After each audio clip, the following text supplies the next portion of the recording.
folks, is an angry man. I'm not pissed today. I've got you by at least 2 inches. On Boston Sports Original, WEEI. Mike Giardi, Boston Sports Journal. Everybody in New England seems to be happy this week. The Celtics are rolling, baby, and the Red Sox are back. Mike Giardi, are you happy this week? Ecstatic, Andy. Can you just feel it through the phone? My excitement, my general enthusiasm? I don't. That's not the kind of Valentine's Day energy I was expecting from you, Casanova. Where is the love? I mean, let's get happy. I have nothing but love for you guys at 3:30. Okay, anyway, Tom Curran yesterday brought up, as we were starting to, I think Ted asked him the question about the draft and prospects and combines coming. He brought up the idea of taking a tight end in the first round of the draft for the New England Patriots. I don't think he meant at 4. I think he was probably in a trade down scenario. That's how he prefaced it, yes. Mike Giardi, thoughts? No. 1,000 times no. And I'll tell you this. This isn't. There are 3 positions that have come out here since the Senior Bowl and everybody's starting to get into the thing. Defensive line, tight end, running back. Those are your 3 strongest positions in this draft. So do I want them to take a tight end at some point? Absolutely. Would I be disappointed if they took a tight end at the top of the second round where they're picking? No, I wouldn't. But in the first round, a little bit too aggressive for me. You have too many other needs, and that's a nice thing that I think you have to look ahead long term. Like, hey, Hunter, how long can he do this for? Do we want to piecemeal it together with Hooper as the second tight end again? But let's sort of table the first round situation and go more defensive line, or if you happen to find a tackle at 4, which we're still not sure about, then that's the route you got to go. Real quick, just to follow up, Dante Scarnecchia has said don't take a tackle at 4. He's a big believer you take a pass rusher or somebody who can score the football. Are we forcing the idea of a tackle at 4 if it's Will Campbell? If Will Campbell's arm length is acceptable to the powers that be that are now running the Patriots front office, and I basically mean Ryan Cowden and Mike Vrabel, then his tape is awesome. Dude's been a starting left tackle since he was 18 years old in the SEC at LSU. They played those awesome Georgia defenses, the Alabama defenses, Tennessee's defense this year. There is a ton of good tape, but as well as I do, if there's any question, and you're you can't draft a guy who's going to end up being a guard. You just can't. You don't do that at 4. But I would say this to Dante, who I love, and I think as we all do, and he's one of the most, if not the most well-respected assistant coach, and certainly here and maybe in league history. Dude didn't have to coach Vidarian Lowe, DeMontre Jacobs, who else? Caden Wallace, that whole group. Chuck's a core 2 years in a row. Oh, I wouldn't wish that on anyone. It didn't last long. Good point, though, Mike. Chooks couldn't stand being yelled at by Scott Peters. I had to take his ball and go home. So, so to me, if I know that he has this thing, that Scar's always had this thing for sort of the later round guys, the undrafted guys, or the Stephen Neal type, but they've got to address it. It's a massive need. So again, if Will Campbell is that, then you do it. But if he's not, okay, then it comes a little bit more tricky, and then maybe you do go and say, pass rush, man, let's go that route. I'm with you, Mike. Team Abdul Carter if he's available, or Mason Graham, because as we just saw last Sunday, you can't have enough, or rather too many interior defensive linemen or defensive edges to get after the quarterback because, look, you were able to stop the most creative, prolific offense in the NFL by just plain rushing for and getting after it. And that leads me to my question. Coming off of Super Bowl 59, Mike, what was your biggest takeaway from the Eagles' curb stomping of the Chiefs from a Patriots perspective? Well, it was 2 parts. It's what you were talking about. Being able to get to the quarterback with 4 changes everything. And Ted can speak to the days early in the run there where they had those guys up front that were just dogs, and you could do some awesome things in the back end because those guys could win their one-on-one battles. But it also, I look at Kansas City and I say, this is 2021's offseason all over again. Their offensive line was piecemealed together. They had to move Joe Thuney from left guard to left tackle, short arms, by the way, and that came into effect not only in the Super Bowl but against Houston when Will Anderson was killing them in the first playoff game. So they after that offseason, when they lost to Tampa Bay in the Super Bowl, they went out and traded for Orlando Brown Jr. and signed Joe Thuney. I don't know how they make the money work, but these guys get paid to make the money work, and I could see them doing something similar in that regard. Like, we can't just continue to piecemeal this together and expect our quarterback to make miracles, which he often does, but like, okay, maybe we should get him some help. We got to keep him upright. Hey, Mike. Before I ask my question, the short arms thing you bring up. Are you a small hands? Are you a guy that worries about small hands too? Small hands for receivers, skinny ankles. Tyquan Thornton, skinny ankles, skinny wrists. There's something to it, right?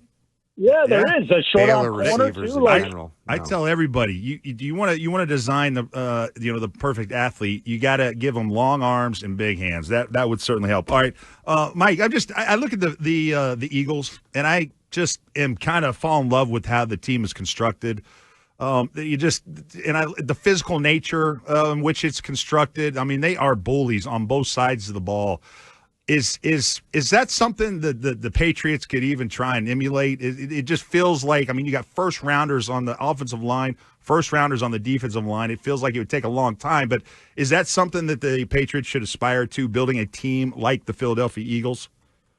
Yeah, I think a lot of teams would love to do it, Teddy. It's not as easy to do it as Philadelphia made it. You know, you draft Jordan Mailata, who had never played football before, in the 7th round, and he turns out to be one of the best left tackles in football. Lane Johnson's ageless. He continues to do it. But I look at the defensive side, and I say, again, we like Keon White. Keon White, I think, will benefit from the change in coaching staff. Terrell Williams, the defensive coordinator, D-line, like Mike Vrabel, sort of the way Mike approaches things, like I could see Keon taking a step forward this year. If you have Christian Barmore back and in full health, and again, who knows? He's been working out. I do know that. I reported that. But, like, who knows? You know, it's not contact. It's just lifting and cardio and things of that nature. But if you have him back, all of a sudden you have a couple nice pieces. And when you look at this draft in particular, there's some pieces in free agency as well. But when I look at the draft, there's something like 41 defensive linemen, interior defensive linemen invited to the combine, which is like 16 more than last year. There's a ton of edge rushers that are going to go in the first couple rounds. And to me, this draft reeks of double or even, crazily enough, triple dipping on the defensive line. Because I think I talked to you guys a few weeks ago about this. Like, to me, the fastest path back to respectability is there's still good pieces on defense. Your offense, you got a lot of work to do. But on defense, there are some pieces there that you can build around, and you sort of supplement that with a defensive tackle like a Mason Graham. You mentioned Derek Harmon from Oregon, Kenneth Grant, another Michigan guy. You get an edge piece or two. The kid is Enrique from BC, whatever it may be, and all of a sudden, like, man, we can go get somebody now. We can beat you up and make it so that you can't run on us. But also, when it comes time to pass, we're messing around with 6 and 7 guys in coverage because we got guys that can get after the quarterback. And to me, that is, you're closer to that than you are to fixing your offense. And to me, like, go do that. Because you got to look at this. You got to look at this, right, Ted? I know people want to compare it to the Commanders, but like, build it the right way for the first time in 6 years, 7 years, 8 years, whatever it's been. Like, build the team the right way. Win 7 or 8 games next year, and then you start aiming for the moon the year after that. Mike Giardi, Boston Sports Journal. Does the right way, quote unquote, doesn't that include a number 1 wide receiver? It feels like this offseason, especially maybe in this post-Bregman world where we're all excited about a big free agent signing, whether it's T. Higgins, as Tom Curran said, and you have to give him $35 million, or whether it's one of these trade guys, don't the Patriots have to come away from this spring with a big-name number 1 wide receiver? I think number 1 wide receiver and the left tackle are the 2 big sort of free agent splurges, if you will. If, you know, again, Will Campbell's arm length is a problem. But so you look at that and you look at the left tackles and you go, you know, Ronnie Stanley's a good player. He's always hurt. He's going to be 31. Then it's the likes of Cam Robinson and Dan Moore, who had a good year for Pittsburgh, or Jedrick Wills from Cleveland, who Vrabel got to coach, but you know, he made some business decisions the last couple of years for them. So, like, I don't know where they stand on that. And it's like, okay, you probably, unless it's Stanley, I don't know that there's a big splurge there. But then at receiver, yeah, T. Higgins. And I was on with those guys on early edition, I think Wednesday, and we were talking about it. And I was like, well, I know, very, very popular. I do TV. I'm Mike Giardi. Yes. Have you seen my jaw? Have you seen my jawline? I once said bulging disc on television. Yeah, I'm about to head back to Indianapolis to the scene of the crime. Oh, That's really? Gonna be, Are you really? Yeah. Nice. So we'll see if I can repeat that gem that I came up with. That's an all-timer, my friend. Yeah, it really was. I was going to say T. Higgins. Like, I made the point on early edition. Like, front load the hell out of it. You were willing to go whatever $26 million a year for Ridley or whatever the number was. But when you look at Ridley's deal that he ended up signing with Tennessee, it's basically 2 years and $50 million. So we all think that T. Higgins is a better player, certainly younger, but yes, he's 25, 26. And better. Like, make it a 5-year, $150 million deal. And everybody, oh my God, you can't do that. But it's a 2-year, $70 million guaranteed. Okay.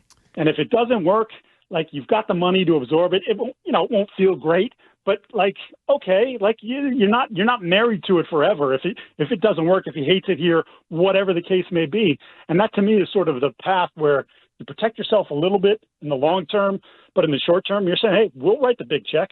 I know that's Justin Jefferson money for 2 years, but so what? We need that. And you know what? 2 years from now, the Justin Jefferson money is going to get dwarfed by somebody else. Like that's just the nature of the beast. I threw out Christian Kirk as an example, like of a possible trade. Last year of his deal at Jacksonville, he's not a number one, but he's probably better than anything you got.